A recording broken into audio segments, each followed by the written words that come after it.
Muy buenas noches a todos ustedes. Gracias por la invitación al Colegio de Ingenieros del Perú. En nombre del decano, el ingeniero Herrera Descalzi, y también al ingeniero Carlos Imobura, que me hace la invitación para hacer esta disertación, y como él mismo lo dice, prácticamente una conversación entre nosotros. Lo que manifiesta el amigo Carlos es parte del problema de nuestra cultura, de la educación, que venimos nosotros abriendo caminos para que se llegue a todos y sea, digamos, concurrido en mayor cantidad. Pero todavía el calor todavía sigue, y me hace recordar una frase del gran dramaturgo inglés Bernard Shaw, en castellano, que él presentó una obra teatral, y cuando el público no concurrió, escasísimo público, entonces le preguntaron qué tal fue la obra, ¿no? ¿Qué tal fue esa noche? Y él dijo, la obra, extraordinario. El público, un fracaso. Así que esta noche entre los amigos podemos estar y abordar este hermoso tema que es el arte rupestre.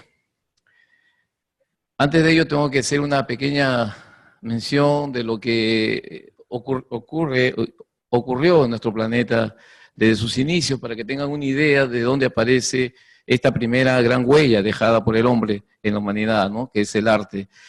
Tenemos que hacer mención de que desde la aparición, cuando se comenzó a construir nuestro planeta, hace alrededor de unos 4.600 millones de años, ¿no? Fue deveniendo, y alrededor de 5 millones de años aproximadamente, donde el hombre comienza a hacer su desarrollo ya para llegar a dejar de ser un primate y convertirse en lo que somos.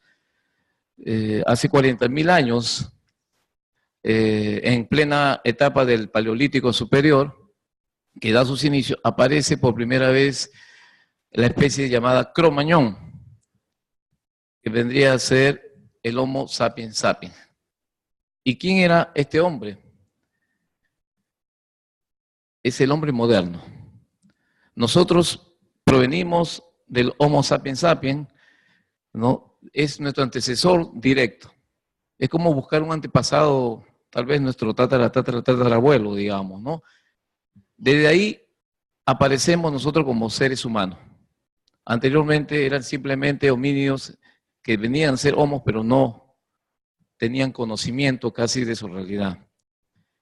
El Homo sapiens, hombre que sabe, va a empezar a poblar la Tierra, y alrededor de unos 30.000, algunos historiadores le dan 35.000 años, es donde va a aparecer estas famosas pinturas rupestres. Algunas un poco más hacia adelante, pero en conjunto va a aparecer en estos años y va a terminar alrededor de 10.000 años, ¿no? Atrás. Justamente cuando se da la última glaciación de la Tierra, que termina hace unos 10.000 años. Ya anteriormente había otra glaciación, otra edad de hielo, en la que había sufrido cambios de temperatura la Tierra. Hace 65 millones de años que desaparecieron los dinosaurios. Entonces, ya eran otras circunstancias, el clima va a cambiar, y el hombre que vivía en esta época, que vivía en cuevas temporalmente, va a ir dejando, y posteriormente ya a 10.000 años va a empezar a vivir sobre la faz de la Tierra. Va a dejar las cuevas y se va a trasladar ya a construir chozas y posteriormente las casas que hemos ido conociendo. Entonces vamos a situarnos en alrededor de unos 30.000 años, donde se va a generar esta grandiosa manifestación primera del hombre. No sabemos, hay algunos historiadores que conjuntamente piensan que apareció también la música, la danza, el teatro, y tal vez la literatura oral, pero no ha quedado ningún vestigio de eso. No ha quedado signos en la que se demuestre que efectivamente también había conjuntamente estas actividades artísticas, paralelas a la pintura. Pero se supone que sí las había, las evidencias no están, posteriormente ya van a aparecer. Pero en esta época, lo que nos ha quedado, y que maravilla no solamente a las generaciones posteriores, sino a las actuales y a las que vendrán. Porque imaginariamente vamos a situarnos a esa cantidad de años atrás. Para ello le pido un poquito de su intervención, sobre todo su imaginación, ¿no? Esa herramienta portentosa que está en cada uno de ustedes, que está en cada uno, inherente en todos los hombres y mujeres, que es la imaginación. Ahí donde ya la razón a veces o el conocimiento ya no llega, la imaginación entra y desarrolla su capacidad y nos hace a nosotros más capaces, más inteligentes y solucionar nuestras dificultades que tenemos. Casualmente, el hombre tiene otra capacidad también inherente, ¿no? La inteligencia, la creatividad, la sensibilidad, ¿no? Todo eso es inherente en el ser humano. Y también la estética, es decir, la belleza.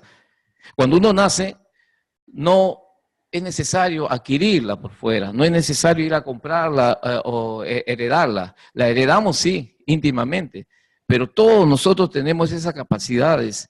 Lo que pasa es que no hemos tenido oportunidad de repente de desarrollar esa capacidad que uno tiene, ¿no? La inteligencia la desarrollamos de acuerdo a nuestras necesidades, pero ¿qué hay de la creatividad, la imaginación, el sentimiento, la pasión? Todo eso tenemos que irlo echando un poco de fuego en nuestro interior y que brote, porque eso está en nosotros. Y también la estética, es decir, la belleza, el arte también está en nosotros.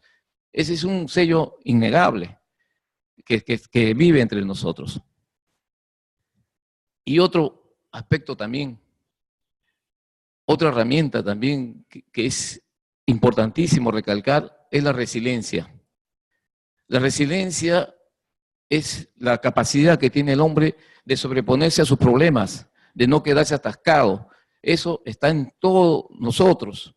Como digo, hay que alimentarla, hay que fortalecerla. Y el arte, a través del arte, eso se fortalece. Entonces, antes de dar inicio o de entrar a lo que es el arte rupestre, imaginemos nosotros, regresemos en el tiempo, en la línea del tiempo, a unos 30.000 años, algunos historiadores le dan 35.000 años en que vivían estos hombres. Me han dado acá un puntero. Estamos en el Paleolítico Superior. El Paleolítico es la edad de piedra. La piedra todavía no noble, la piedra todavía un poco dura, un poco con rasgos difíciles. El hombre de esta época ya manejaba ciertos elementos, ciertas herramientas, sobre todo eran de piedras, de cuarzo, de obsidiana, granito, pero sobre todo una piedra que le va a ser útil y que se encuentra en gran parte del mundo, la llamada sílex. Otros le llaman pedernal, lo van a encontrar con ese nombre, pedernal. Con esto hacía sus herramientas y también sus armas, porque si nos situamos, ahí tenemos la imagen de un hombre, estamos ahí que eran cazadores, recolectores y pescadores. Estos hombres todavía no conocían nada de la agricultura, nada de la ganadería, no sabían de domesticación de animales, ni menos tampoco de sembrar y cosechar. Entonces vivían cazando en el campo, pescando en los ríos, en los grandes lagos y también en los mares, y recolectando algún fruto, algún grano, alguna semilla, algo que le pueda servir para su mantenimiento, para su sustento diario. Entonces, por esa razón que ellos eran también nómadas, es decir, que emigraban de un lugar a otro. en busca casualmente de mejores alimentos, de un poquito el mejor clima, y también porque los animales a los que ellos cazaban, muchos de ellos emigraban, buscando pasto o que procrearse. Entonces los hombres viajaban de un sitio a otro, ¿no? Buscando esa mantención que les servían. Vestían con pieles a base de animales que ellos mataban, que unían con un elemento que parece moderno, pero no lo es, un pequeño instrumento muy pequeñísimo que nosotros a veces usamos para sacarnos de algún apuro, que es la aguja. Ya ellos conocían la aguja, por supuesto, no habíamos llegado todavía a la edad de los metales, lo hacían de pequeñas púas, pequeñas ramas, ¿no? Y también, si no, confeccionado en base a hueso, ¿no? Entonces, con estas agujas podían ellos coser una hebra de alguna liana, de algún maguey, de algún vegetal, y en base a eso cosía no solamente sus vestidos, ¿no? Sino que también sus calzado rústico que usaba, porque estaban en una etapa de hielo, ¿no? Entonces ellos no conocían agricultura. De repente por ahí tal vez la horticultura, que es una cosa más pequeña, empezaron ya a aparecer. Ya conocían el fuego. Ya el hombre antes de Cromañón, el neandertal, ya había conocido el fuego. Entonces este hombre, el Homo sapiens sapiens, ya cocía sus alimentos, ya incluso hacía sus propias vestimentas, y la comunicación era muy primaria. No había todavía el lenguaje completo como lo conocemos ahora. Había una especie de glutunaciones, de gruñidos, de silbidos alemanes en la cual ellos se comunicaban, ¿no? La agricultura va a aparecer mucho después, ya en el Neolítico, en la piedra pulimentada, donde va a ser la mujer la que va a encontrar esta magia, ¿no? El mundo de ellos se movía en base a esa religiosidad, a esa magia. Ellos no entendían las cosas, los sucesos naturales como lo entendemos nosotros. Ellos creían que la lluvia, el rayo, el trueno, todo era una especie de magia. Entonces cuando la mujer se quedaba en casa, el hombre se iba a casar, y a veces demoraba un tiempo, ella descubre que brotan del suelo unas plantitas, unos granos, y que eso podía alimentarse. Entonces la mujer va a descubrir mucho después la agricultura y se va a dar una especie de matriarcado, es decir, dominio de la mujer en la pequeña sociedad.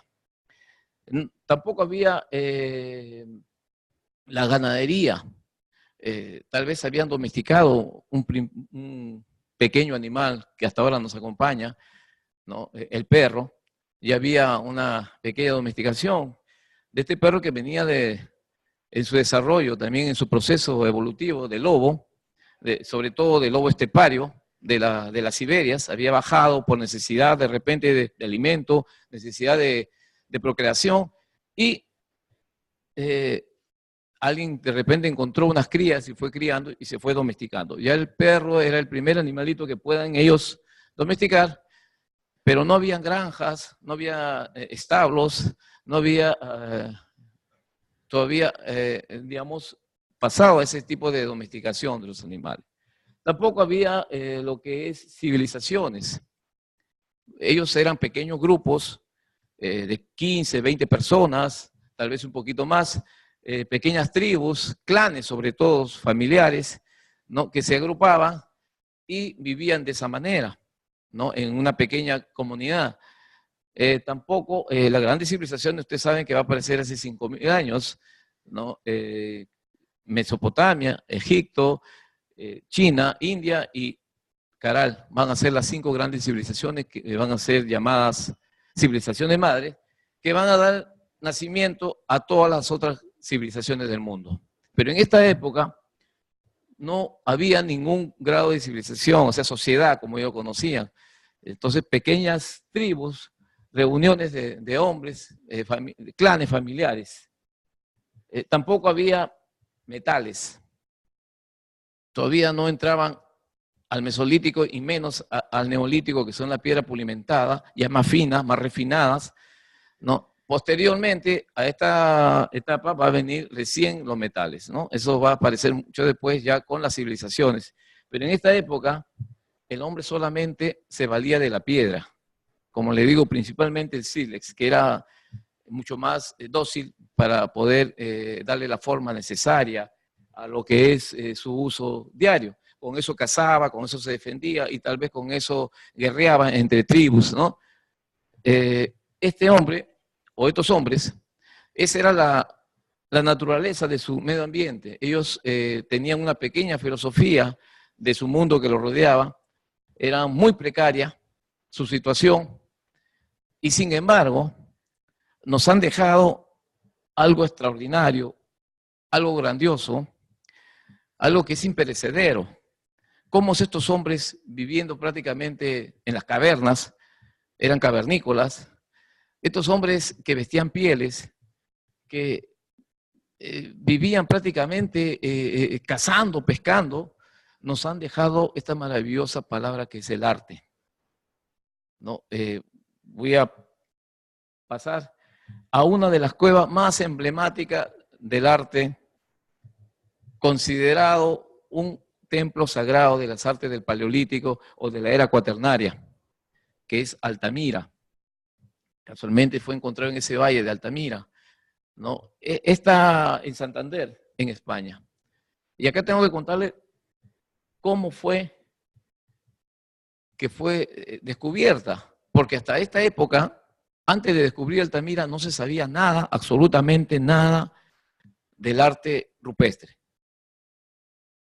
Cuando aparece y es descubierta, primeramente por un cazador, pero que solamente entra una parte de la cueva, lo da a conocer a don Marcelino de Sat, ahí visto, disculpe, ha visto un equívoco, es Marcelino Sanz de Sautola, la N ha sido cambiada por la E, Marcelino Sanz de Sautola, pero quien la descubre es la hija de él era un arqueólogo aficionado, un hombre que tenía propiedades, dinero, un marqués, y en unas investigaciones en el campo va con su hijita, van viendo la gruta y la niña, según cuentan algunos historiadores, llevaba una pelotita, y la pelotita da unas vueltas, unos saltos y se mete más profundamente. Y cuando la niña lo va a recoger y alza la vista, papá, toros, ven, hay toros. Entonces don Marcelino se acerca y ve, y efectivamente, ve pintado una serie de estos llamados bisontes, algunos ya desaparecidos, y otros ciervos y otras figuras. Ahí ustedes ven en la figura lateral, en la manera de que se pintaba. Entonces, cuando él lo da a conocer a la sociedad científica del mundo, él hace un pequeño libro, una vez descubierta.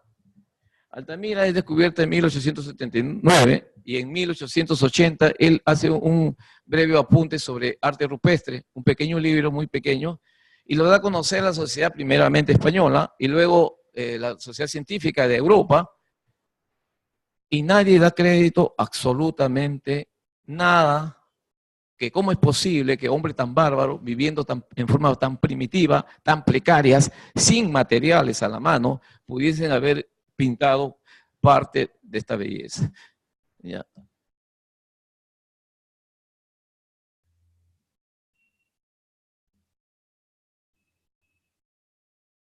Ella es María, la hija de don Marcelino, a esa edad aproximadamente cuando descubre ella la cueva, y en la parte derecha ven a un bisonte, el bisonte parado.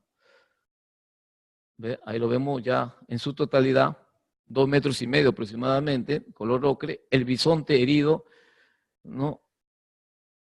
Miren cómo se ve en el techo, ante una persona, la forma que está pintado en la cúpula, en el techo. Y ahí tienen otra visión y unas manos a la manera de grafitis. Bien, voy a retroceder para situarnos en esa imagen, para seguirle contando. Don Marcelino muere poco tiempo después. y creen que él era un embaucador. Para remate, por circunstancias similares, vivía en esa época un pintor sordomudo que don Marcelino le había comprado unos trabajos y le había acogido en su casa. Entonces, eso acrecentó más la duda sobre estas pinturas de Altamira. Posteriormente, ya con el estudio del abad Henry Broel y ya con un estudio más científico a través del carbono 14, es donde se da a conocer verdaderamente que estas pinturas pertenecían al Paleolítico Superior. Ya don Marcelino había muerto unos años antes y por primera vez se comienza a creer que estos hombres eran poseedores también de esa belleza que es el arte. Pero ¿cómo lo hicieron? Porque como le cuento, Altamira está, el techo de los bisontes es en los techos, no es en las paredes a cierta altura, 2,60 metros aproximadamente, en otro lugar un poquito más alto. ¿Qué utilizaron para llegar tan alto? Y estas pinturas no están a la entrada, están de 20 metros hacia atrás, en la parte oscura. Ellos vivían, moraban las cuevas temporalmente en la parte de afuera, donde había luz, donde había aire, donde ellos podían estar ahí más cómodos, pero adentro no era oscuro. ¿Qué implementos utilizaron para poder pintar estos toros, estos bisontes? De repente tenían unos mecheros en base a piedra y con grasa de animal se podían alumbrar, tal vez con unas piedras o tal vez una forma de, para ganar altura y poder pintar. Por esa razón que le dan el título de la Capilla Sistina, porque en el siglo XVI, recuerden que hubo un genio, uno de los 3 genios del Renacimiento, Miguel Ángel Buonarroti, que por orden de Julio II va a pintar la Capilla Sistina, una capilla que fue construida casualmente en homenaje al Papa el Papa Sisto. Y él va a pintar primero la cúpula y 20 años después va a pintar el frontis.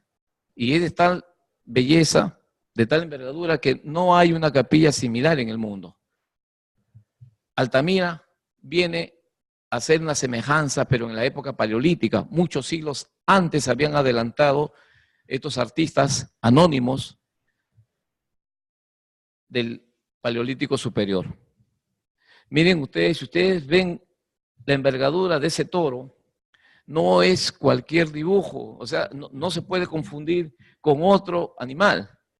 Incluso los que estudian a los animales han podido estudiar las partes de estos animales y coinciden, o sea, pueden coincidir con la anatomía de un animal. Se puede verificar no solamente la postura, la energía de este toro, de este bisonte, sino que además ellos han utilizado partes de la roca, que salientes, para darle la forma al vientre o a la cabeza o al pecho. Esto no está hecho en una pared lisa, está en roca viva. Por supuesto, antes han tenido que limpiarla, han tenido que pasar un buril con el siles, de repente, un buril, dibujar su contorno, ¿no? Y después volver y empezar a pintar. Y acá viene también otra grandiosidad de estos hombres. No había láminas, no había ni siquiera una foto, una referencia de este animal, era salvaje. Y el animal no vivía con ellos, era un animal completamente salvaje que paraba en las praderas, en el campo.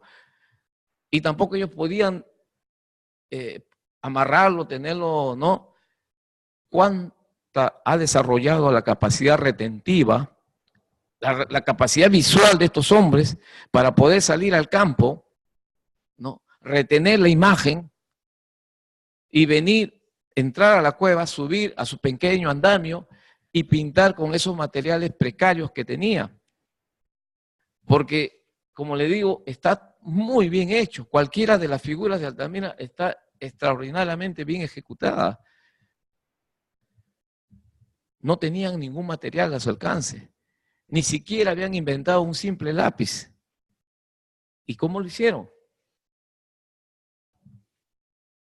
Como le digo, con una especie de cincel hecho a base de piedra, de sílex, dibujaban, contorneaban, y con elementos vegetales y minerales, en este caso ocres, amarillo, ocre rojo, y utilizando la saliente de las rocas, darle forma para darle esa tridimensionalidad, porque parece que tiene volumen.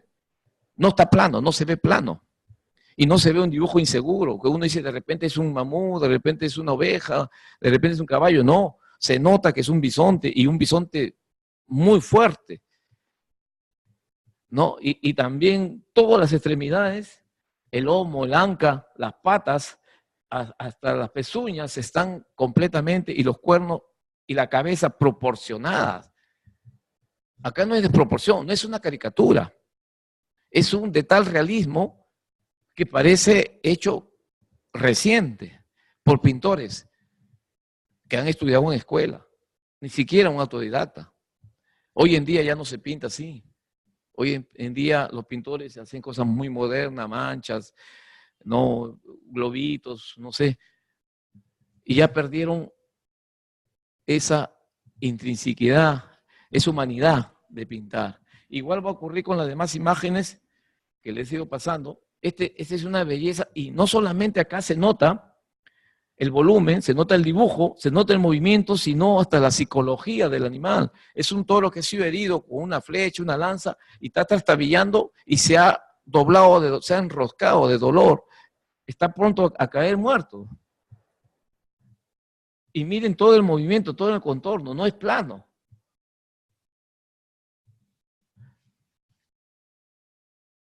Y ahí van a ver, bueno, ahí ya les he pasado la lámina, pero ahí van a ver el tamaño, la dimensión que tienen estos toros.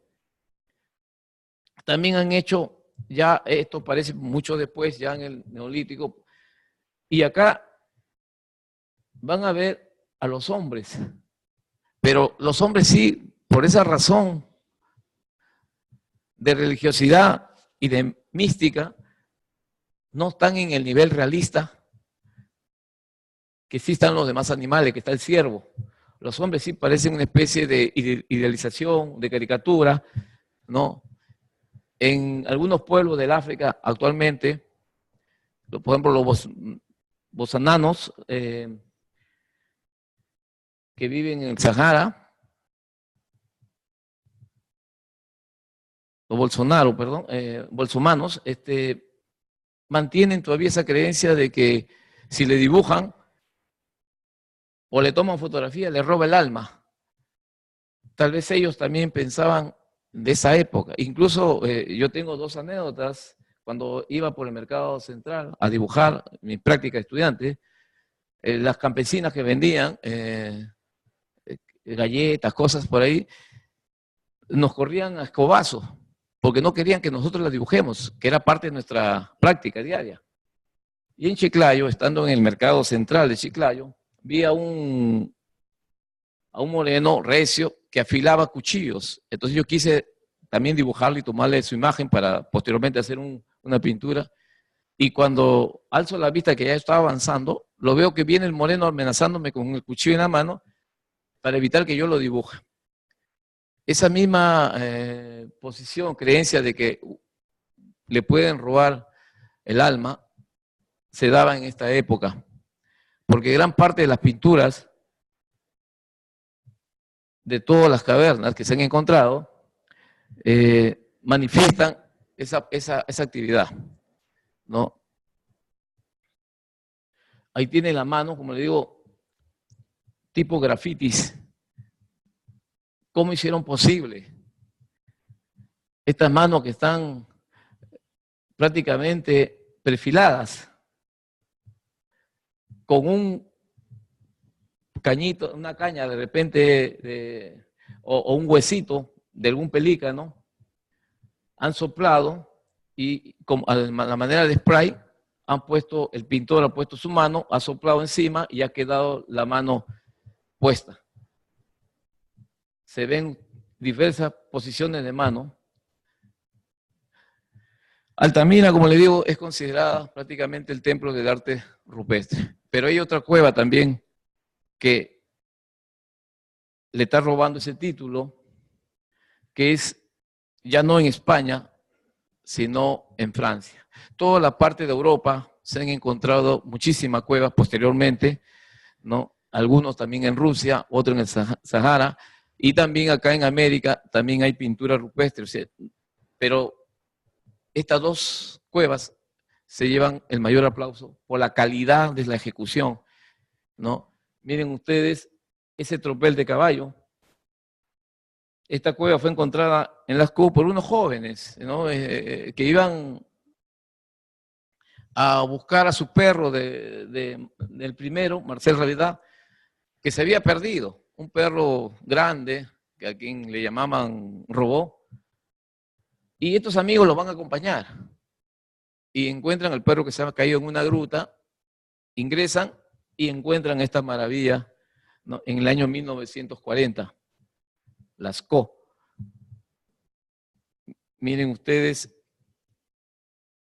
parte de estas pinturas de toros ya perfilados, en algunos casos dibujos, ¿no? El tamaño muy grande y con sus ornamentas, su cornamenta, perdón, y también muchísimas figuras, todas policromadas. Este es fabuloso también, este es una de las maravillas de Lascaux. Es llamado el caballo chino.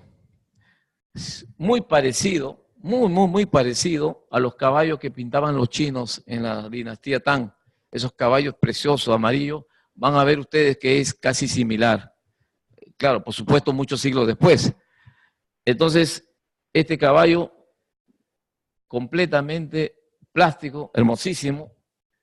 Y hay otras curiosidades. Estos renos, miren las astas un poco surrealistas, ¿no? Ya acá se manifiesta algo del arte moderno. Miren cómo circunda las astas de estos ciervos. Pues muchos de estos animales ya habían desaparecido para esa época. Acá hay otra preciosidad, es una vaquilla que está preñada, pronto a dar una cría, un torito bastante grande, porque miren cómo se ha arqueado el lomo y la envergadura de su vientre, ¿no? Es otra de las pinturas de Lascaux. Acá también tiene otra vista ya ampliada de lo que es ese tropel de caballos de Lascaux. Otra de las cuevas también muy promocionada es Niox, también en Francia, ¿no? Descubierta en 1906 por el capitán Moulin y sus hijos. Tiene una longitud de 800 metros hacia el fondo y es considerada lo que es el Louvre del Paleolítico, es decir, de lo que es ahora el Museo Louvre en Francia, en París.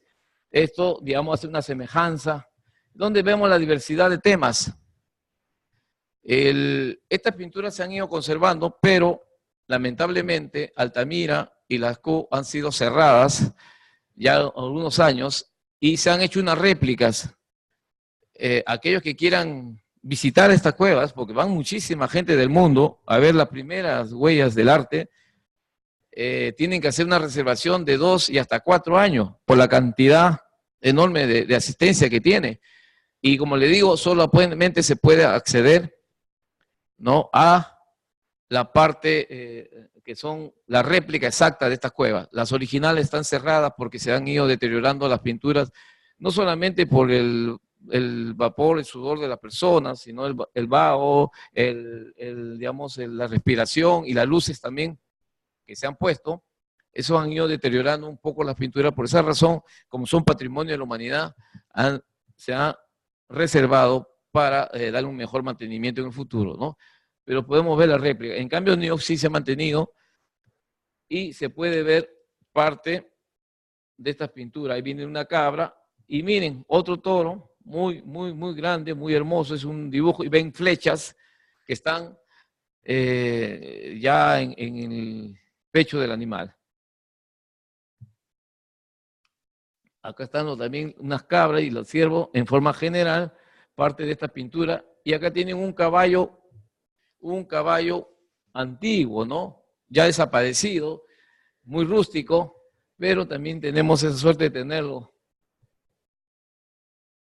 Lo podemos visitar.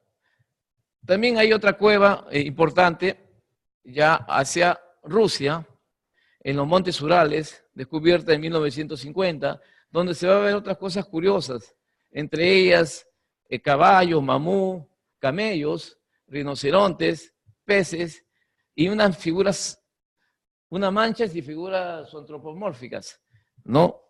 Con respecto al camello, el camello no aparecía en esta época, no, todavía no había llegado a esta parte. Entonces, de repente, los hombres primitivos, los artistas de esta época, llegaron ya en la imaginación, en la mente tenían y recordaron, ¿no?, lo que serían los camellos.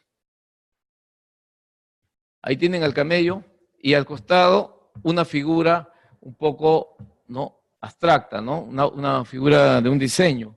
Ahí tienen el camello con sus dos jorobas. Así es como se ve en las partes de los techos. Eran hechos, por supuesto, pintados también en paredes. Vean, esas formas y un poco de signos, ¿no?, que no se han descifrado qué cosas son. Algunos se han encontrado incluso en Rouffignac, por ejemplo, en Francia, un mamú, tal vez uno de los últimos mamús que existían, ¿no? Y también se han encontrado como una especie de damero, así como un trebejo donde juegan damas o ajedrez. Estas manchas también, ¿ve?, que no se ha descifrado, que parece que fueran algo, aspectos geométricos. Ahí tienen el mamú, este es en Francia, en la cueva de Rouffignac. Como le digo, tal vez uno de los últimos mamús que todavía existían, que se podía ver. Es increíble, no es un elefante como ustedes lo pueden notar, hay mucha diferencia, y debajo unas cabras, esas montés, esas alpinas, ¿no? Esto es una introducción a lo que es las principales cuevas, y ahí tienen, miren, una versión también, este es en España, en unas hombres y mujeres. Como le digo, no le dieron la parte realista que sí se lo dieron a los animales, tal vez por la religiosidad, por la parte mágica que ellos tenían. Bien, esto es con respecto a las pinturas rupestres, pero también hicieron esculturas y también hicieron el arte mobiliar. El arte mobiliar es un arte que se puede mover, porque ellos eran completamente nómadas, entonces no podían hacer una escultura de tamaño natural o más grande, porque no podían llevarla por el peso. Entonces hicieron unas pequeñas estatuas, unas estatuillas muy pequeñas, todas femeninas, ¿no?, llamadas Venus del Paleolítico. Ahí tienen ustedes las dimensiones aproximadamente, salvo una que es la más grande, la de Daucel, pero todas eran casi de esa misma dimensión y todas con la misma característica. Por eso que los historiadores han dado a conocer que esto era la primera manifestación, ¿no?, en homenaje a la fecundidad, a la vida y también a la mujer. Es la primera manifestación de la historia en que se le da un reconocimiento a la mujer y que se ha ido perdiendo en el tiempo. Acá encontramos estas pequeñas Venus en diferentes partes de Europa, no es solamente en una ciudad, ¿ya? Y donde los vientres, los senos y las caderas están pronunciadas. Eso es símbolo de fertilidad. La mujer, cuando entra en estado de gestación, ¿no?, los vientres se anchan para contener al nuevo ser, la cadera para soportar el peso y los senos para dar de alimentar al niño. Entonces, es un estado de gravidez en que la mujer entra cuando está por dar a luz, y eso es lo que se manifiesta en estas Venus. Por eso que todos coinciden en que es como un homenaje o un reconocimiento a la fertilidad, a la vida, a la mujer. Porque dentro del género humano es la única que puede procrear y dar vida a otro ser. Eran hechas de piedra, arcilla y también de marfil. Marfil que todavía se podía obtener del mamú o de los restos del mamú. Vamos a ver la primera Venus, una de las primeras, estas pequeñas estatuillas. Y acá, con la de Brasenpuy encontrada en la ciudad de Brasenpuy, al sur de Francia, tenemos también, por coincidencia, prácticamente el primer retrato que se puede ya visualizar Las demás Venus no se encuentran rasgos del rostro establecidas. Solamente se ven las piedras, ¿no? Que representan una cabeza, pero no se ve acá esta pequeña talla de marfil de mamú que fue encontrada solamente la cabecita, la parte de la cabeza. Y acá lo que llama la atención, lo que tiene en la cabeza. Algunos dicen que es una capucha que lo cubre, otros coinciden en que es un trenzado hermosísimo del cabello, ¿no? Lo cierto que también es considerado, digamos, la dama de la capucha. Esta pequeña Venus, que lamentablemente solamente fue encontrar la cabecita de 3,5 centímetros, o sea, una pequeñez así, muy pequeño, nunca se encontró el cuerpo, el resto del cuerpo, y ahí está el nombre de Edward Piette, ¿no? Piette, en la cueva del Papa, en Francia. Vamos a ver otra Venus, la más famosa tal vez Venus de la historia, la Venus de Willendorf, encontrada en Willendorf, en una ciudad de Austria. Ahí tienen el año 1908, por un trabajador, Joseph Vera, que era el encargado de hacer la limpieza, los trabajos, y que se dio con esta preciosísima Venus de Willendorf de 11 centímetros, ¿no?, de tamaño, y realizada en piedra caliza. Como ven, tienen la misma similitud. Los vientres, el seno y las caderas. No es que vayamos a pensar que las mujeres de esta época eran todas gorditas o de esa manera. No, como le digo, era un ferviente homenaje a la fertilidad. Incluso se ve su sexo, no sé si lo distingue ahí, todo, pero que no estaba hecho para ser parada, porque los pies es muy diminuto, se cae, si lo ponen de pie, entonces era para ser transportada. Y en la cabeza tiene otra especie de trenzado, ¿no? Y no se ve rostro alguno. Por eso que la de Brazenpuy sí es considerada como uno de los primeros retratos de la humanidad. En cambio acá no. La de L'Espugne, también encontrada en Francia, es otra de las Venus. Miren, las mismas características, como le digo, fueron encontradas en diferentes ciudades, pero miren las características, igual fue descubierta en el año 1922 por Saint-Pélier en la cueva de Riox. Tiene 14 centímetros y hecho de marfil de un colmillo, posiblemente de un mamú, ¿no? Miren, está visto de frente y de espalda. Muy pequeña, 14 centímetros, es aproximadamente de este tamaño, y para ser trasladado. Por eso que eso era lo que es parte del arte mobiliar, para ser llevado de un lugar a otro, transportado sin mayor problema. También tenemos la Venus de Lausel, ¿ya? Esta también encontrada en Francia, pero con la diferencia que no ha sido tallada, ¿no?, como una escultura, sino en un alto relieve. Es un poquito mayor, ¿no? Tiene 46 centímetros, hecha en piedra caliza y descubierta en 1909 por el doctor Lalande. Miren ustedes, esto posiblemente los historiadores dominan que es la primera sacerdotisa o la primera artista. La representación de la primera artista que se encuentra, porque tiene un cuerno. Algunos consideran que era un artista, una música que tocaba el cuerno. Otros consideran que era una sacerdotisa, porque en esta época ya habían chamanes, habían sacerdotes que auguraban o protegían a sus tribus. Entonces es muy posible que esta figura represente a una primera artista o a una sacerdotisa. Tiene en la mano un cuerno en forma de media luna. Se ven los pechos, el vientre y las caderas también, y una mano encima del vientre, como anunciando la fertilidad, ¿no? Ahí tienen ustedes la famosa Venus de Lausel. Y por último tenemos la Venus de Dolny. La misma característica, esto fue encontrado en Checoslovaquia, ¿no?, en el sur de Brno, está hecha de terracota, 11 centímetros, más pequeña que las otras. Estas Venus también representan la misma característica que las otras Venus. Todas tienen esa misma característica y no tienen rostros. Acuérdense que la única que tiene un rostro más o menos establecido sin la boca es la de Brasenpoy, la del que se ha encontrado solamente la cabecita de 3,5 centímetros. ¿Por qué hicieron estas pinturas?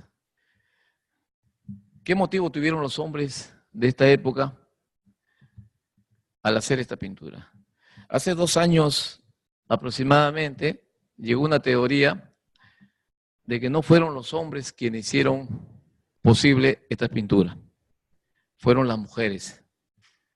Y se basan en que la mujer descubrió la agricultura y tendría el tiempo disponible para desarrollar todo ese proceso de técnica, porque no es producto de un momento.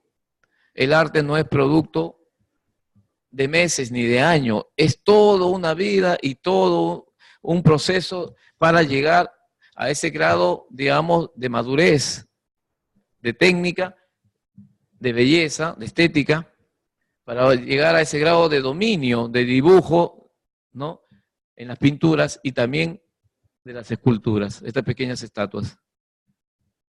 Entonces, parece que fueron pintoras. Por mi experiencia de más de 50 años de pintor, yo me auno a esta teoría de que muy posiblemente para mí también fueron mujeres. No los varones iban a casar o de repente era en conjunto.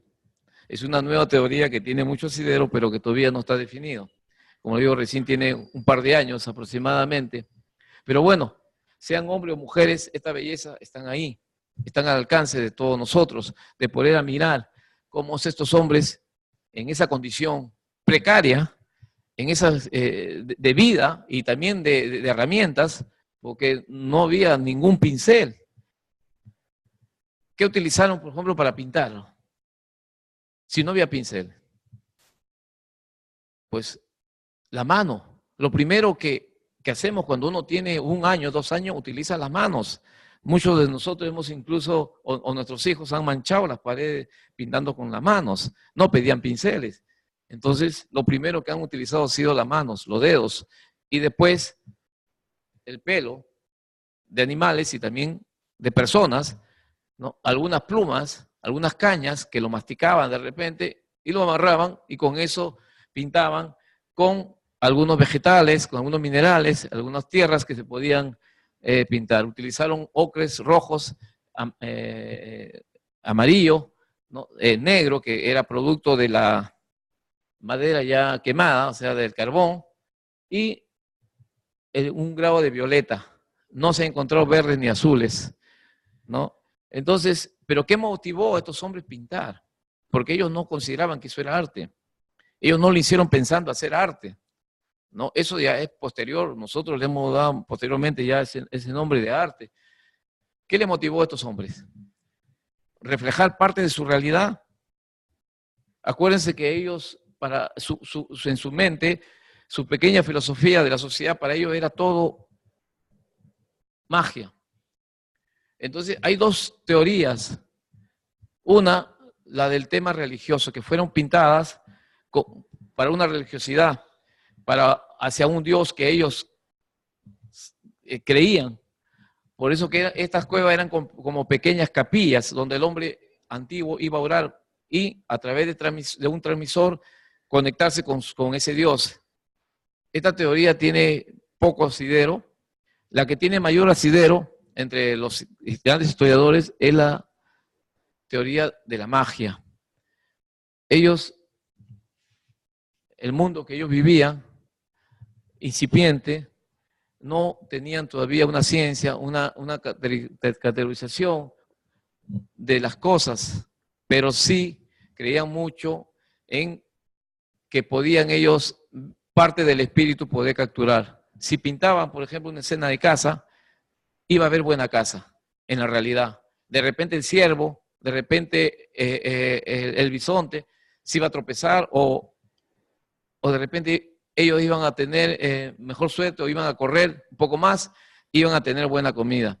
Entonces, como quien captura la realidad, ellos pintaron estas cuevas, ¿no? Que como le digo, no estaban muy cerca de la entrada, estaban un poquito más adentro, donde no se podía casi ver. Ese fue el motivo de estas pinturas que hoy admiramos y que nos ha reunido esta noche entre todos ustedes, agradeciéndole su asistencia, y si hay alguna pregunta, una inquietud, tal vez podamos resolverla en estos momentos, porque este tema da para mucho más.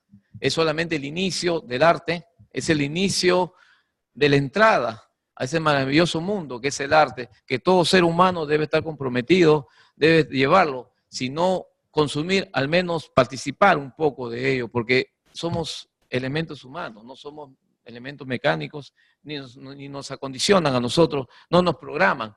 Nosotros programamos lo que debemos hacer, nosotros pensamos qué pensar, y debemos abrir nuestra mente, abrir nuestra inteligencia para crecer, para desarrollar cada vez más. Einstein decía y comparaba la mente, es decir, la inteligencia, lo comparaba con un paracaídas. Y él decía un ejemplo muy simple, pero tan significativo. La mente es como un paracaídas. Solamente nos sirve si se le abre.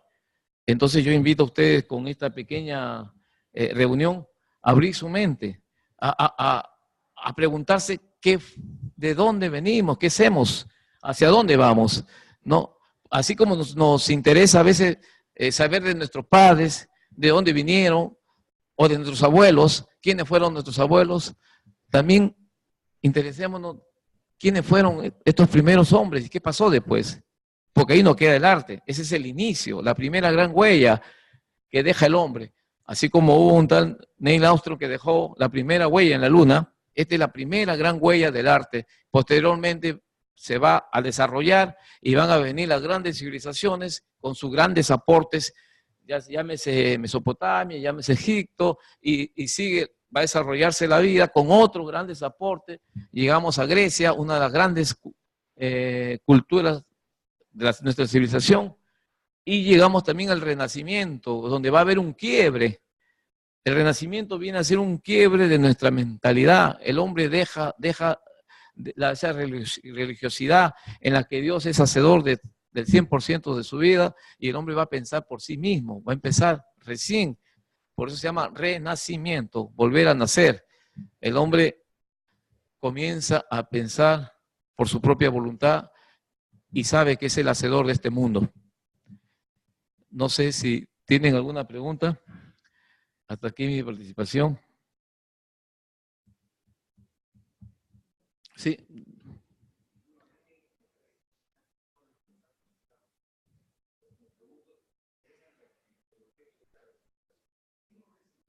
¿Perdón? Sí.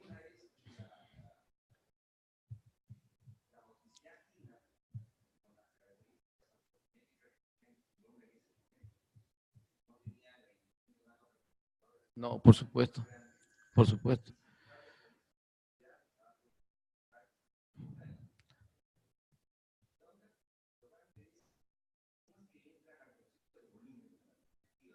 Claro.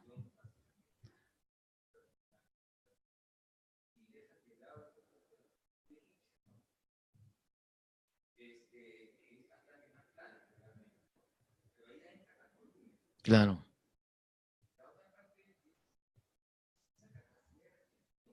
Claro.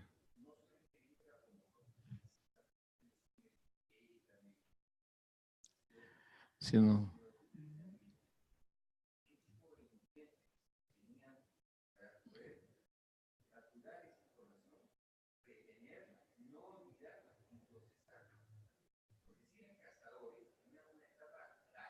Claro, claro. ¿No? Claro.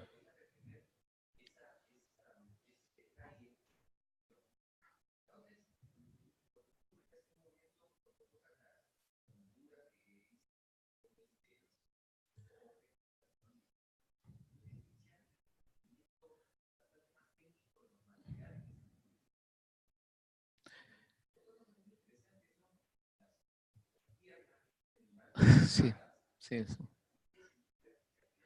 sí, sí, sí. Indudablemente, cuando Picasso es invitado a ver Altamira, él dice, no hemos inventado nada. Todo está ahí. Efectivamente, para un artista está ahí. La tridimensionalidad, el volumen, la perspectiva, el color, en fin, ¿cómo hicieron? Por eso digo, es un proceso largo, eso no se adquiere en una vida, o sea, ha sido transmitido de padre a hijo, en generación, y esas retentivas de repente salían, hacían en pequeña roca caliza un boceto y eso les servía para ingresar y hacer ya en la forma ya más de tamaño natural que ellos querían hacerlo. Y otra cosa, yo le digo, utilicen la imaginación. Si apagáramos todas estas luces ahorita, apagáramos todo, ni un signo de una luz, y, y queríamos pintar algo, o simplemente hasta nuestra firma nos va a ser difícil hacerlo. En oscura no se puede, y con pequeños mecheros, ¿no? Y si le digo que lo pongan en el techo va a ser peor. Ya conocían el fuego. No, están bien, por eso les digo, pero el fuego bota humo. Porque se ha visto rasgos también de los dedos. Hay visto, se ha pintado con los dedos, han dejado huella, incluso esas manos, incluso cuando ha estado fresco, de repente, algunas partes de las rocas, del barro, han impuesto sus manos. O sea, se acredita que fueron hechos por eso. Y en esa etapa del Paleolítico Superior, ¿no? De unos 30.000 años más o menos, que ha durado, y termina en 10.000 años. ¿Por qué termina? Porque ahí termina la glaciación.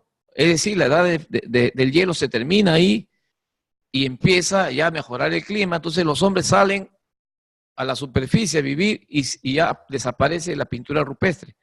Ya no hay pintura rupestre, más adelante ya se termina ahí. Entonces ya comienzan a pintar de otra manera, ¿no? Ya conocen la agricultura, conocen la domesticación de animales, en fin, ya va creciendo ya como sociedad. Luego, al conocer la agricultura, ellos guardan un poco para los inviernos, es decir, un excedente, pero hay otras tribus que no han conocido la agricultura. Entonces, ¿qué pasa? Hay guerra por apropiarse de ese excedente. Entonces aparece el ejército para defender las tribus, ¿no? Y aparece la propiedad privada y también, digamos, la división del trabajo, porque ya tú para guerrear, tú para sembrar, tú para gobernar, tú para, en fin, hacer materiales, y hay división de trabajo. Y posteriormente, el ejército, sintiéndose poderoso, va a decir, pero nosotros, ¿por qué vamos a ser subalternos? Si nosotros somos más poderosos que todos y nosotros somos los que cuidamos todo, entonces nosotros vamos a dominar y aparecen ya lo que es ya las guerras y el dominio, ya la esclavitud, ¿no? Es interesante todo esto, ¿no? Por eso le digo, pónganse ustedes un poquito a pensar cómo hicieron estos hombres que no tenían lo mínimo solamente para sobrevivir y sin embargo dejaron una belleza extraordinaria. Además, darle forma a una piedra, eso tiene un tiempo determinado. Y para llegar a ese dominio estético hay que pasar otro tiempo más largo. No se hace ni siquiera, pues, yo vi un documental en que un arqueólogo trató de hacer solamente un bajorrelieve de un era un rinoceronte, me parece, sí, y demoró 6 meses para hacer solamente 6 meses para hacer con la piedra del sílex, o de repente era cuarzo, para hacer solamente el contorno, 6 meses nada más. Pero ya él sabía seguro algo de dibujo, ya sabía manejar mejor su mano, tenía la foto, etcétera, ¿no? O sea, tenía elementos que facilitaban, pero estos hombres no. Ese poder de retentiva, extraordinario. Por ejemplo, si uno le dicen dibuja un perrito, uno estoy seguro que a un pintor profesional no lo hace. Le sale un chanchito u otra cosa. Pero hay que tener mucha capacidad para poder haber realizado y sobre todo poner parte del alma, porque se nota emoción, pasión, sentimiento, una religiosidad, esa mística que se ha ido perdiendo, la mística del hombre del Paleolítico para hacer cosas con esa devoción, de repente hasta ingresaban haciendo un rito, haciendo algún tipo de canto, no sé, para realizar esta labor. Claro, claro. Y se han encontrado en algunas cuevas, incluso, parece que había una especie de escuela, muy primitiva, por supuesto, no las escuelas que conocemos ahora, ¿no? Porque se han encontrado en tabletas así de arcillas y de caliza, dibujos torpes y que han sido corregidos por la mano más experta de un maestro. Encima de eso, ¿no? Han sido corregidos, como quien dibuja a alguien y viene un maestro y le corrige. Se han encontrado muchísimas tablitas de esa manera. Parece que habían unas escuelas o de padres a hijos se determinaban, ¿no? Así como alguien tiene que hacer una labor, entonces habían personas, hombres o mujeres, que eran especialmente escogidas para tener esa disponibilidad, ¿no? Porque no todos a veces tenemos esa disponibilidad, ¿no? Eran un desarrollo muy, muy arduo sobre todo, ¿no? Pero es extraordinario. Esos bisontes que hemos visto, esos ciervos, y el mamú. Es increíble, ¿no? Todavía podían existir mamú en esa época, ¿no? Y ese camello que es traído, la imagen desde el África hasta los Urales. No había en los Urales camellos. Tampoco va a llevar pues, un muñeco, una réplica, ¿no? O de repente habrá llevado una especie de boceto. O simplemente era la poderosa retención. Por eso que digo, todos los hombres tenemos capacidades para dedicarnos, para desarrollarnos, o en todo caso para que estas habilidades nos sirvan para nuestra profesión. No, porque no necesariamente si uno tiene imaginación va a ser pintor, no necesariamente si uno tiene creatividad va a ser pintor, o si uno tiene, digamos, esa pasión va a ser pintor. No, esa pasión, esa inteligencia, esa imaginación, esa creatividad, la podemos llevar a nuestra profesión, médica, ingeniero, profesor, lo que sea, y que nos sirva para eso. Pero eso se alimenta a través del arte y la cultura. La cultura es una especie de un poder tan grande que transforma al ser humano, transforma al hombre. Al ser que se siente inferior lo transforma en un ser grande. Al que es tímido lo convierte en una persona con bastante capacidad y bastante valores. Y como conversaba con una amiga, yo le decía, tal vez el arte y la cultura es el único bastión moral que nos queda. Ahora que todo se ha pervertido, ahora que todo se ha convertido en una atrocidad de cosas inmorales, de mafia, de prebendas, ¿no? Todo eso de repente es lo único que nos queda y nos puede salvar, ¿no? Como seres humanos, para no caer también en esa actitud delincuencial. Porque si bien es cierto, no se conoce mucho que hayan artistas o gente ligada al arte que han delinquido. Que lo hay, de repente los hay, pero en menor escala. Y el mundo, de todas maneras, le rinde una especie de pleitesía a estos creadores, ¿no? Porque si ustedes van a México, van a encontrar monumentos a Rulfo, ¿no? A Paz, a Octavio Paz, y si van a España, está Becker, está Velázquez, está Goya, y si van a Alemania, está Beethoven, ¿no? Y si van a Checoslovaquia, está Kafka, si van a Inglaterra, está Dickens, está, en fin, una cantidad enormes de artistas, intelectuales, y también, bueno, algunos también científicos y militares, ¿no? Pero sobre todo al ser que crea, al ser que piensa. Y eso está en todos nosotros. Como le digo, eso no es patrimonio solamente de algunos. Nos han mentido. Nosotros utilizamos solamente una parte de nuestro hemisferio. Atrevámonos a utilizar los dos hemisferios. Eso no nos cuesta nada, solamente un atrevimiento, un querer hacerlo, querer saber. Y no nos cuesta, es gratuito, está al alcance de nosotros. Este es una especie de una semilla nada más para motivar a ustedes para que se inicien en ese hermoso camino que es el arte. Y les va a servir en su vida, como le digo, porque eso lo va a distinguir de otros profesionales, de otras personas. Si ustedes lo cuentan esto hoy día a su hijo, a sus hijos van a ver cómo lo van a recepcionar, cómo lo van a ver que es imposible, pero ha sido realidad. Esto no es un engaño, esto no es la cultura chatarra que recibimos todos los días, esta es cultura viva, cultura sana. Pasarán 10.000 años, 20.000 años, de repente pasarán más años y se seguirá hablando de esto. ¿Ya? es la cultura que nosotros necesitamos para ventilar un poco nuestros... ¿Otra pregunta, algo más?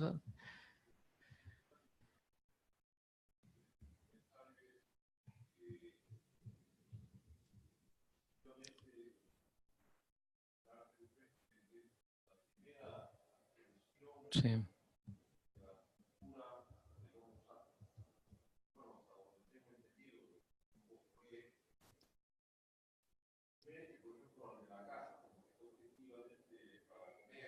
claro, claro.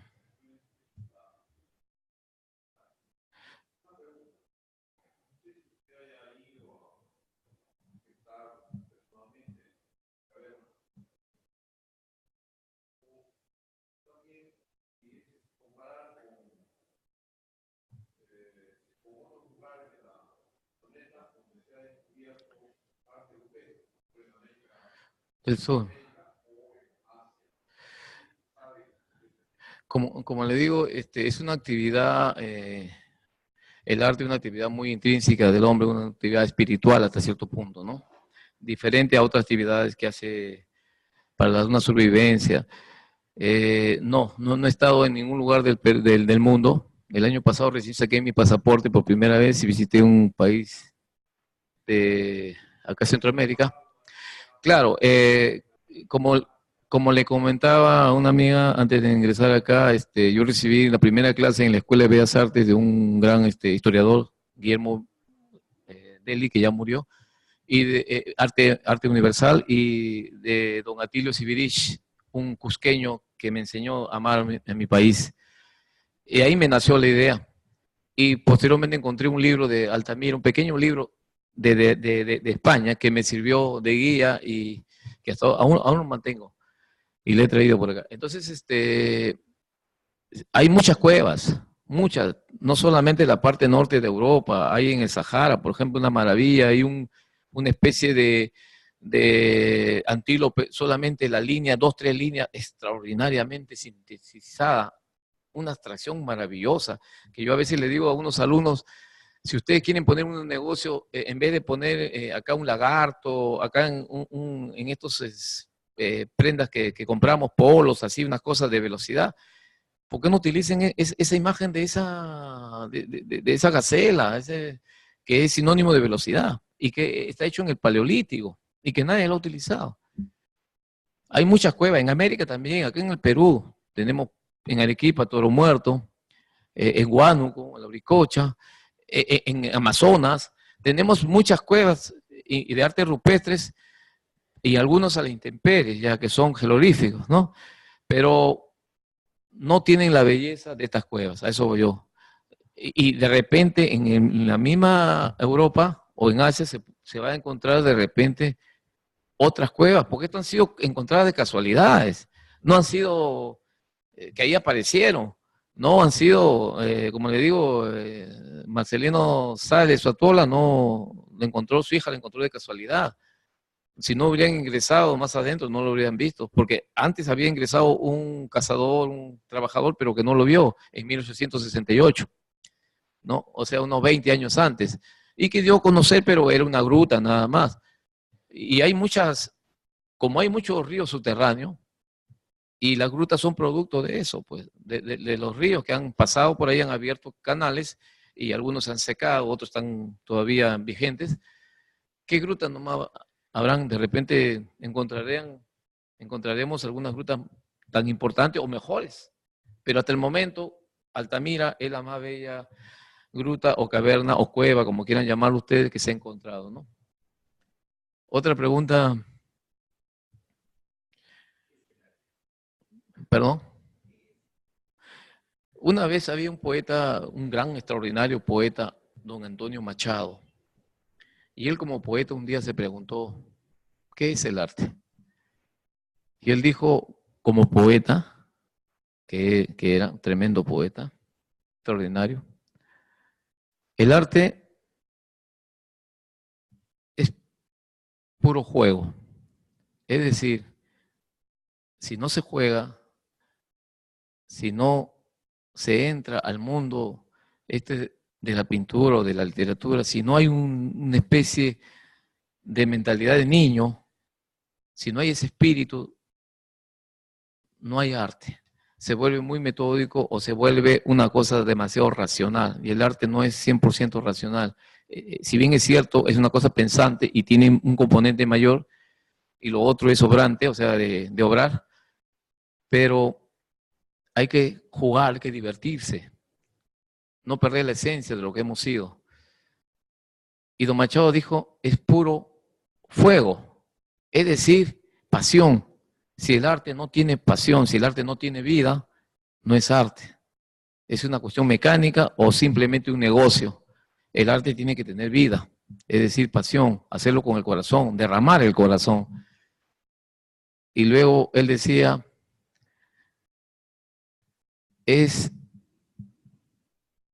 veréis el ascua encendida. El ascua es lo que queda después, como el carbón, el leño que uno entra al fuego o el metal que uno pone al fuego y después lo retira y queda como una brasa, algo encendido, ese es el ascua. Es decir, pase lo que pase en nuestra vida, los años, problemas, en fin, siempre vamos a tener ese fuego encendido en el pecho, en el corazón. Vamos a llevar esas ganas de hacer las cosas o esa proyección o esa fuerza que nos da la pasión, ese fuego interior que hay que alimentarlo, no hay que apagarlo, como decía Van Gogh, hay que alimentar ese fuego interior cada día con cosas nuevas, con cosas que nos van a beneficiar. Ese es el arte según don Antonio Machado.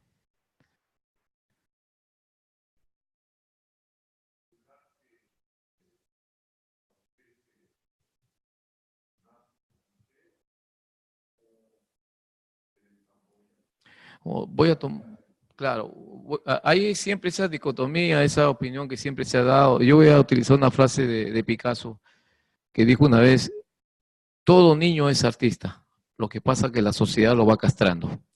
Y es verdad, usted póngase a pensar, cuando ustedes tenían 1 año, o año y medio, o 2 años, o 3, ¿quién de ustedes bailaba, cantaba, recitaba, pintaba? ¿Ah? Yo creo que todos alguna vez hemos hecho un tipo de arte. Hemos salido a bailar, a cantar, a recitar, a actuar, pintábamos, en fin, hacíamos un tipo de labor artística. Luego vino el colegio, vino la sociedad y solamente 1 o 2 individuos sobrevivieron dedicándose su vida al arte. La gran mayoría se dedicaba a otra cosa, como si fuera un pecado. Es decir, esta sociedad en la que nosotros vivimos nos castra. Por eso yo les digo, si tenemos 2 hemisferios, ¿por qué solamente los que son profesionales y no están metidos en el arte usan solamente una parte del hemisferio? La parte donde está la ciencia, la parte donde está la teoría, la parte donde está, digamos, el quehacer, tal vez matemático, etc. El otro lado del cerebro, donde está el arte, donde está la imaginación, donde está, digamos, el deporte, donde está la parte sensible. ¿Por qué no utilizamos esas dos partes? Concatenamos, porque eso está concatenado. La naturaleza no está dividida. No está dividida en arqueología, ¿cómo se llama? En ingeniería, no está dividida, ¿cómo se llama? En pedagogía, no. La naturaleza es un todo. Y el conocimiento hay que ir hacia eso, hacia la parte holística. Hoy en día a los jóvenes se les está enseñando eso. Conocimiento total, holístico. Hay un gran filósofo francés que viene desarrollando y también pedagogo, ¿no? Edgar Morin. Ha venido al Perú varias veces y ha dado algunas clases en la Universidad Ricardo Palma. Es un pensamiento, exacto, el pensamiento complejo, completo o total o holístico, como quieran llamarlo ustedes, porque el hombre tiene acceso a eso. Lo que pasa es que todos los días nos dan a nuestros niños, a nuestros jóvenes y también nosotros una tremenda dosis de porquería, de cultura chatarra, no solamente en la televisión, en los medios periodísticos, en el cine, en fin. Entonces van embruteciendo. Es como que ustedes coman solamente comida chatarra, ya no van a tener ánimo ni lugar donde meter un poco de comida sana. Entonces debemos un poco equilibrar eso. Está bien, uno no puede abstenerse de comer pues cosas que le hacen delicioso y gustan, ¿no? Pero de vez en cuando también acceder a una comida sana, igual también la cultura. Vemos un periódico, prendemos la televisión o la radio, pura porquería. pero de vez en cuando asistir a estos tipos de reuniones, ¿no? A escuchar cosas nuevas, interesantes, para cambiar un poco, así como nos intoxicamos nuestro cuerpo, también nuestra mente nos hemos ido intoxicando.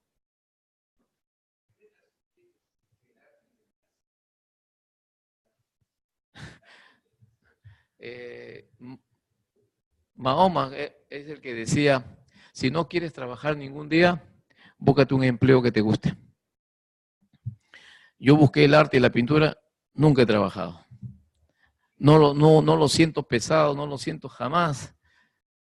Exacto, me siento en mi caballete o con mi tablero, un placer, no solamente, si se quiere, estético, otro tipo de placer, ¿no? Espiritual, religioso, humano, en fin. Entonces, si nosotros hacemos lo que nos gusta, hay que hacerlo, hay que luchar por ello y no imponer a nuestros hijos o una cosa que se van a frustrar en el camino. Y como decía Picasso, pues tenía razón. Nosotros nacemos con todas esas inteligencias, esas capacidades. Nacemos con ese lado artístico, estético. Ustedes no tienen que ir a la farmacia o a Totus a comprar un kilo de estética, de belleza. No, eso es gratis, está en nosotros, en nuestro cuerpo, en nuestro genes, en nuestra mente. Solamente hay que aflorarlo. ¿Y con qué lo afloramos? Con cultura y con arte. Pues es la única forma. Escuché una buena música. Yo vine acá y escuché las notas del concierto de Aranjuez. Me emocioné. Recordé a Rodrigo, que es el compositor, recordé España, recordé a los árabes, ¿no? La influencia árabe sobre España, en fin, todo eso solamente unas cuantas notas. Imagínense ustedes que todos los días se escuche esas cosas o que se lea, van a cambiar su vida, se van a transformar y es más, se vuelven en una pequeña luz que van a iluminar donde vayan, su hogar, sus amistades, su trabajo, van a iluminar ustedes, son portadores de esa nueva llama, de esa nueva vivacidad. Hay que hacerlo, hay que atreverse a hacerlo, nada más, no cuesta mucho, no cuesta nada casi. ¿No? Acá no creo que hayan pagado por entrar, ¿no? ¿Se dan cuenta? Entonces uno lo va haciendo así sin ninguna dificultad. Y si debemos de pagar algo, bueno, sí. Todos los niños nacemos con esas actitudes, eso créanlo. Se puede, claro, y los poetas pueden también pintar la música y los pintores hacer poesía. Miren el cuadro de Van Gogh, Las noches estrelladas, ¿no es poesía viva? Claro, miren, miren, es poesía, uno lo siente, esos ritmos que tiene, es poesía viva. Y los demás cuadros, solamente hay que atrevernos a ver, hay que ir quitando la máscara, quitando, perdón, la venda, los ojos, que es lo que no nos deja ver. Egoísmo, ¿no? Mercantilismo, en fin, tantos sismos que a veces no. Bueno, sí, dígame.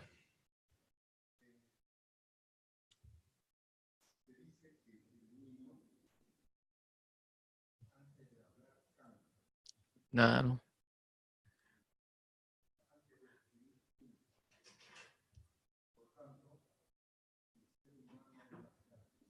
por eso les digo, claro,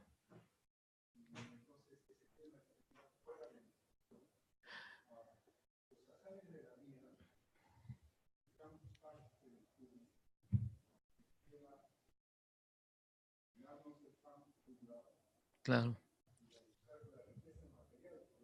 claro,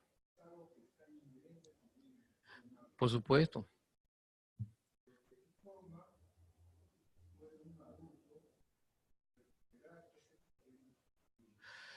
Ya, claro,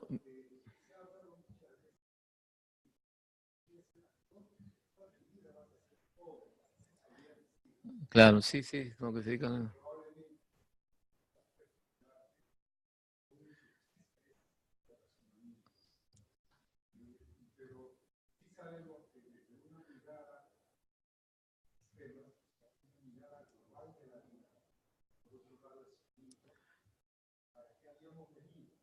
Claro. Mire, la vida no está contrapuesta en el sentido de que uno busca su bienestar. Yo pienso que si alguien trabaja y obtiene de su ganancia lícitamente cierta comodidad, está bien. Eso no se antepone al ser humano, eso no está reñida con la moral, no está en la Biblia, no está, es un pecado. Yo pienso de que si alguien busca un material para él y para sus hijos, está bien. Lo que sí no está bien que solamente busque eso. Miren, ¿de qué manera recuperamos? Usted dice, a cierta edad, eso que hemos tenido de niño. Ya lo están haciendo ustedes, al estar acá ya lo están recuperando, en cierta manera, ¿no? Y el niño, antes de caminar, ya baila, ya se mueve en el vientre. Si ustedes le ponen música clásica al niño, van a ver cuando está en el vientre de 7, 8 meses, el niño se mueve, se emociona. Pónganle música clásica, por favor, a sus nietos, a sus hijos, y van a ver cómo ese niño sale inteligente. Porque el arte nos hace pensar. En cambio, la sociedad en que vivimos no le interesa que nosotros pensemos, que sigamos como los corderos, como las ovejas, como el rebaño, o como esos caballos que le ponen el tope y camina, corre nada más. Seamos un poco más seres humanos, detengamos un momento a pensar y van a ver que su vida va a cambiar y va a ser mejor para ustedes, para sus hijos y para todos los quienes los rodean. El arte y la cultura no es ajeno a nuestro mundo, a nuestra realidad, a nuestra profesión. Como le digo, nos puede servir para ser mejores ingenieros, mejores doctores, mejores profesores, mejores, en fin, todo, hasta el mejor barrendero, mejor el que limpia el piso, mejor. Lo hace con mayor convicción, lo hace con dignidad, lo hace con altura. Yo creo que eso hay que irlo entendiendo poco a poco y aplicándole y aceptando eso como una realidad.